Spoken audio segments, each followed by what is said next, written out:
Perrysburg's Dave Boyce is no stranger to milestones. This past season, the Cardinal Stritch grad joined Ed Heinchel as the only two Toledo area basketball coaches to reach the 600 win club. And like Heinchel, Boyce has been recognized as one of the top coaches of the first 20 years of BCSN, as presented by First Solar. Mason Lowry recently visited with the 41-year vet of the coaching business.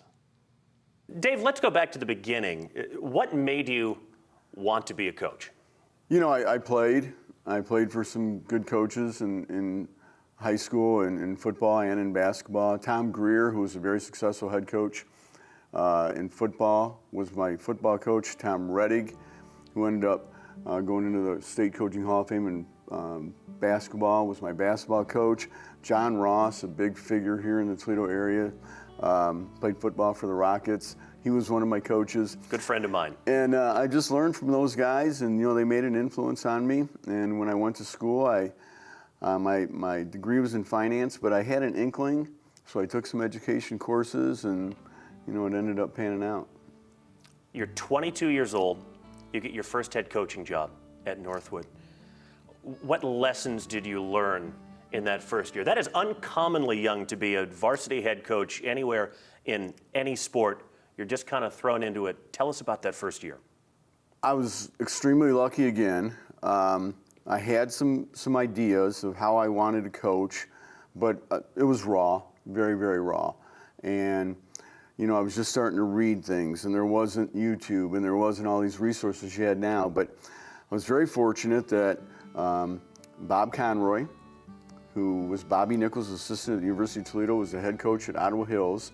We happened to beat him one night, and he called me the next day and said, "Hey, I think you're doing a good job. I also don't think you know what you're doing." He said, "Come on out to my house." So I spent 3 or 4 hours out there.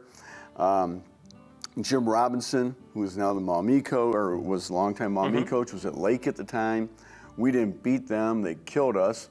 But he called and gave me pretty much the same thing. He said, you know, come on out to my house.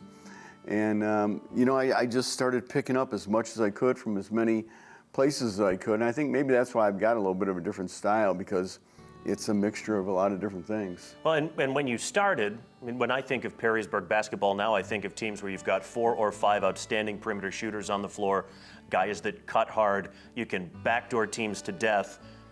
Three-point shot wasn't there when you began. So how has your style kind of evolved over the years? There's been a lot of rule changes, you know, even coming up to this year with the elimination of the 1-and-1. And we've just tried to think a little bit ahead of the curve as the changes have come and said, you know, what can we do to take advantage of this to beat people to the punch? We've experimented with things. And then, of course, you know, I think everything starts in basketball in the spring. When the season's over, you know, that's when you start preparing for next year, and it's just how we prepare our kids for the next year. And when the rule changes have come in, you know, we've started changing how we do things each time. You've won so many games throughout your career. How much longer do you think you can coach? How much is left in the tank, so to speak? I'll be honest, I mean, I love being in the gym. I love going and working with kids and putting together a team and working with a kid and just adding a skill and another skill and another skill, and you know, ending up with a complete player, and then bringing those players together to make a team. So, you know, until that feeling isn't there anymore, I'll keep going.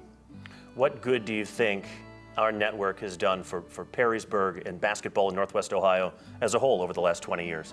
You know, I think you've made it the place to be. I think especially in the later years, it's been great for people throughout the country, grandmas and grandpas and people who've been relocated or retired and moved, to watch our games and to, you know, be able to keep in touch with their grandkids and you know, their friends from when they lived here. So I think it's been a great thing, and I know our fans and our community really appreciates it.